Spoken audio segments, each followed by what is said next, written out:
Good morning. So, the youngins that I worked with have informed me that it is No Nuance November on TikTok, and I thought, my time has come. I have never made an unpopular opinions tag on BookTube before because a lot of times I watch those videos and I'm disappointed because my perspective of what an unpopular opinion is different from other people. Shocker. And I've also never made a hot takes tag because that would be a lie. I have thought about these things so long. They're not even warm. They're not lukewarm. They are cold. So No Nuance November feels like my time to shine when it comes to sharing some of my opinions about this platform in a way that perhaps may lack nuance. And the first one I want to talk about is the Booktube consumerism conversation. Not Booktube consumerism, the Booktube consumerism conversation, the discourse. I think it needs to be put to bed. Not to the grave, but to bed. I think we need a reprieve. I think we need a intermission, a season break. I think November, December, January, we need to put a moratorium on this conversation and then come back in a new year with a new president with hopefully fresher perspectives. Now, if you have watched a video recently that you feel has shared an interesting, unique, different perspective on the Booktube consumerism conversation, please let me know. Put it in the comments below because I feel like I am just seeing the same things being said over and over and over again. I feel like we are throwing the same tweets at each other, using the same arguments, and I'm not sure what is being gained. I mean, as someone who used to only watch BookTube videos and now makes them, I have different opinions. I have evolved a bit. As someone who used to be really, really heavily involved as a consumer and as a viewer in the beauty community back in 2013 to 2015, I remember this conversation, which is maybe why I feel a little tired of it. I feel a little deja vu. Back then in the beauty community, it was much more about reviews. It was much more about swatching every single shade in the new ColourPop line and much more about tutorials than it is now. So YouTubers, beauty YouTubers would be dropping hundreds of dollars, some cases thousands of dollars in order to be the first one to have the brand new Charlotte Tilbury line and be the first one to review it. So I understand, or at least I think I understand, some of that same impulse around booktubers, especially when it comes to book hauls. But also as a viewer and a newer small booktuber, I also understand what it feels like to feel like you need to have the new releases. You need to have a big, beautiful wall of books behind you. You need to be up to date on what's happening. And also then you tie in people's feelings around money, which are very, very sensitive, especially during this time, I would argue, even more sensitive than normal. So it is a conversation that has merit, I think. It is a conversation where the booktube community needs to examine things that other communities, like I said, also unboxing community, that's a huge one, shopping community, fashion community. These are all things. Consumerism on YouTube is a conversation worth having. But I don't know if it's worth having at such a frequent pace. Where's the time for reflection? Where's the time for pausing? I think, as I said, we just need to just put the kibosh on it. Let's come back after the holiday season, after everyone has their Christmas book haul and their end of the year wrap up, and see perhaps if we have some new fodder. Because right now, from my perspective, we need a nap. We just need to hit a hard snooze. My next take that is perhaps lacking in nuance. I don't care if you read diversely. I don't. That's it. That's the tweet. To be clear, I think it is incredibly important to support authors from marginalized communities, to use our platforms to influence publishing if we can, to give them promotion, to invest in them monetarily. And as a reader, I cannot tell you how much more rich and full and more educated, more interesting, more fun my reading experience is when I am reading authors from different backgrounds, when I'm reading authors from different nationalities and races and ethnicities. I think it has so much value, but that does not mean that I care if you do it. That does not mean that I'm going to be, I'm not on Twitter, so God knows what y'all are doing over there. But that doesn't mean I'm going to be subtweeting you in your comments, scrolling through your Goodreads to see how monochromatic it is. I'm not here for it. And this is why. Firstly, although I do believe I make an effort to read diversely when I think about the topic and themes of the book, I very rarely pay attention to the race or ethnicity of the author of the book. Now, if I'm going to read Toni Morrison, I know who she is. I love her. I know she's a Black woman. I know, okay, I've read 3 Toni Morrison books this month. I'm reading a lot of Black women.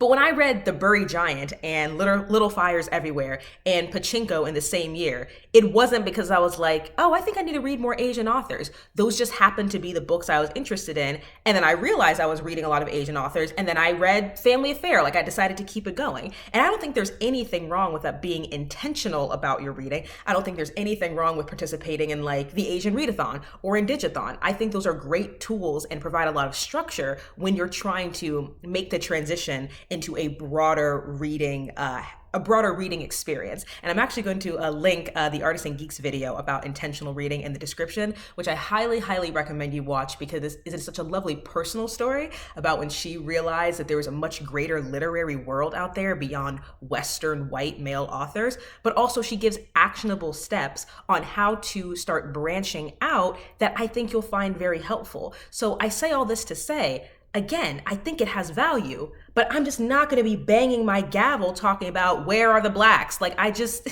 And for multiple reasons. One, I have yet to see someone give me a definition of what reading diversely means. For example, the majority of the authors I read are Black. So if that's what we're going off of, great, I read diversely. But let's say a queer Muslim booktuber, or let's say a transgender First Nation booktuber looked at my shelves and were like, wow, you have very, very few not straight authors, or you only have 1 or 2 books by Indigenous authors and both of them are nonfiction. Why aren't you ever reading any Indigenous books that are not about like the historical perspective?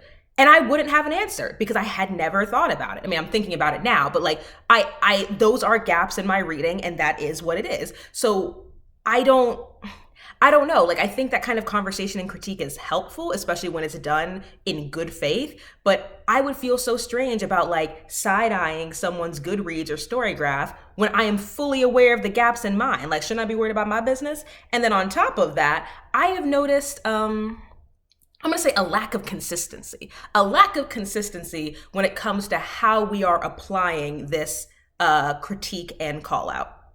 This is not tea, this is not shade, these are facts that there are white creators who primarily read books by white authors who have been critiqued and called out for it.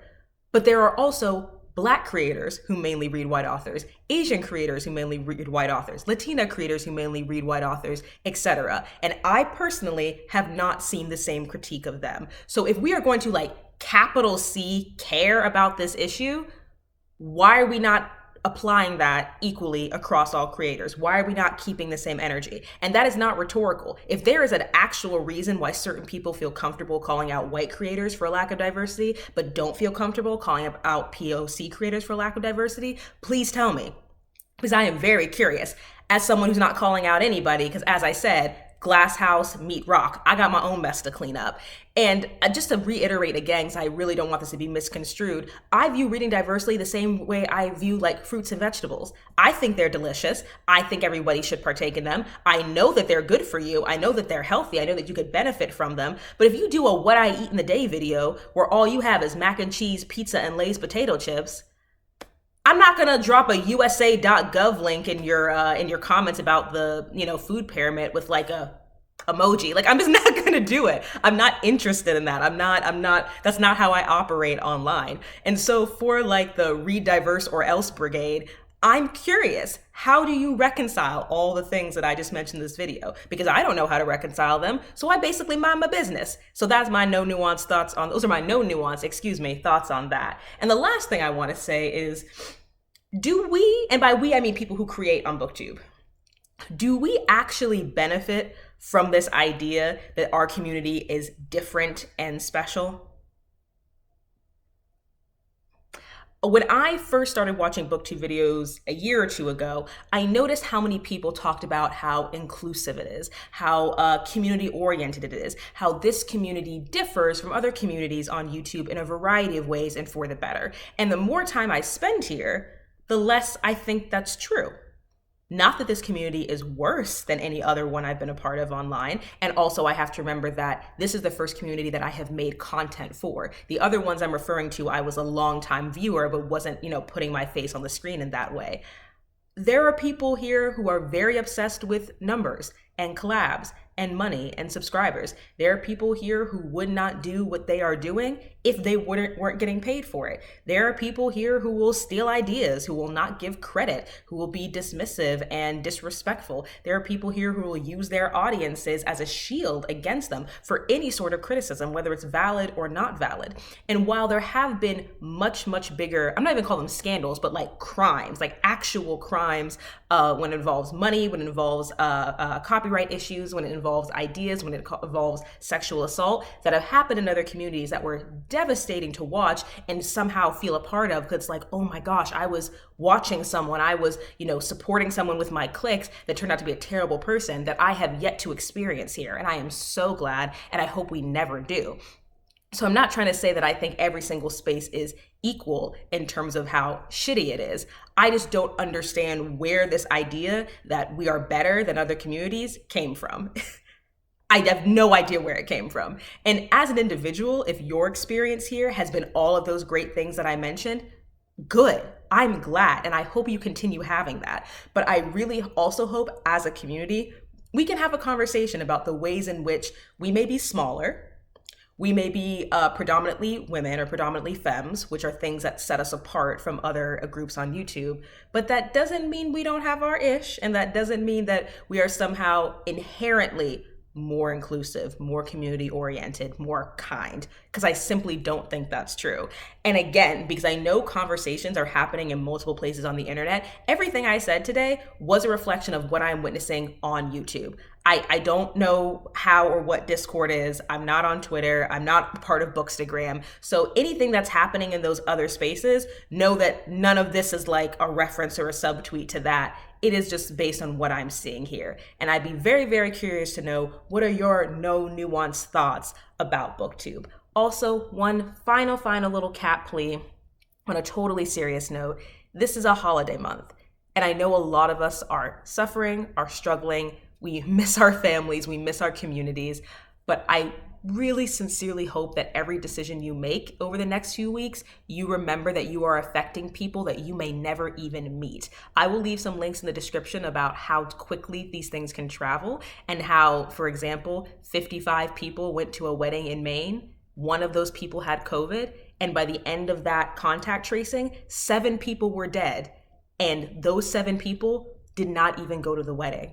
All of our actions, I would argue, always affect way more people we can ever imagine, but especially now. So please, everything you do, remember that you are doing it as part of a community, whether it's the community you live in, the community you work in, or just a freaking human being on the planet who cares about other people. So with all that in mind, please be safe.